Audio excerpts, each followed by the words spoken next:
Hello, ladies and gentlemen. Greg Michalowski from ForexLive.com. I thought I'd take a look at the technicals that are driving the NASDAQ index. We have a down day today. The index is currently down around 1.52%. We've had 5 straight weeks of gains, and 14 of the last 15 weeks have been to the upside. So all those things kind of suggest an overbought situation in this this index. And today we had the fundamental news that pushed the index to the downside. So I want to take a look at the technicals that are now driving this and what we could or might expect going forward, along with the risks associated with that index. So let's get started. All right, the price has obviously been trending to the upside, and it's been trending to the upside for a while now for this this index. But what we've seen, I put an RSI on this chart, and what we've seen is that although we're making new highs through here, we are seeing a lower RSI. That's called a diverging RSI. So this high, for instance, right here, we did get a little corrective move to the downside, but we quickly, after 1 or 2 days to the downside, we started to move back to the upside, and we created yet another new high right here with a lower RSI. That's called a diverging RSI, and we saw from here to here and from here to here. So that tends to tell you that the market is overbought, and indeed we are seeing a rotation to the downside in here. So another indication of being overbought is that look at the distance between these moving averages. This is the 100-day moving average. This is a 200-day moving average, and all this room between it and the price is suggestive of an overbought situation. It's this move right here, or this range right here, is bigger than this range right here. So again, it's an indication of overbought condition. So we are due for a corrective move. So I want to get rid of this RSI now, and I want to switch over to the hourly chart. And when I look at the hourly chart here, what do I see? Well, no other tool on this chart except the 100 and 200 hour moving averages, and you can see the sharp decline at the opening here today. What did we do? We came down and tested that 100-hour moving average. We saw a corrective bounce off of that level. That you might expect off of the first move. But as you can see, there's still a big, huge gap here that still needs to be filled. And if you look at the high price that we saw in trading here today, it fell short of these highs right here before the market gapped to the upside on this day, moving to new highs.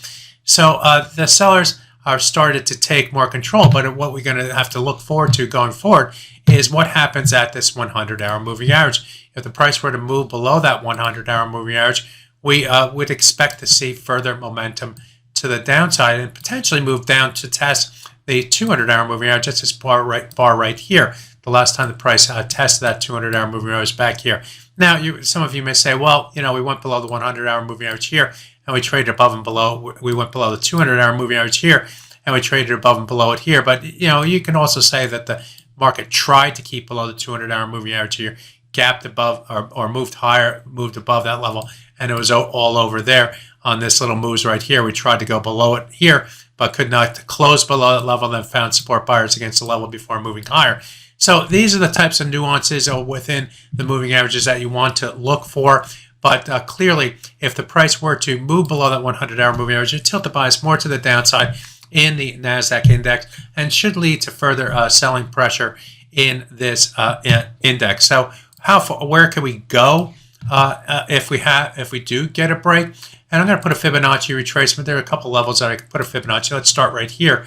And if we look at this this move to the upside, this is the last trend move to the upside.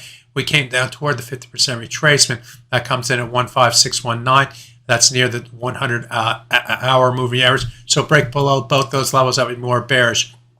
Alternatively, we can come down to this corrective low right here. This was a pretty big correction that took the price below the 200-hour moving average on the move lower.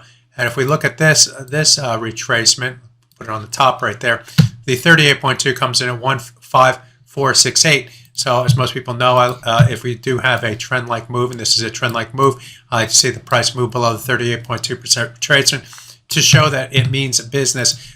Note here that 38.2% retracement also corresponds roughly with a number of different swing levels through here. We have this swing low right here. We moved above and below the levels here, but then based against the area and moved higher. And we based here again against the level before breaking to the downside. We return back above those levels, and we use that level as support. or it was a support level. So that 15468 is going to be a key level on the downside for the NASDAQ index. If we get below that level, it would probably open the door and start to look toward the 200-hour moving average, which also happens to correspond right now with the 50% retracement level. So that's my look at the NASDAQ index. It is showing a little bit of a weakness now, but we do need to get below the 100-hour moving average to show that the market means business to the downside, and then we need to get below 38.2% retracement to prove that that momentum has further room to roam on this corrective move to the downside. My name is Greg Michalowski. Good fortune with your trading. Bye-bye now.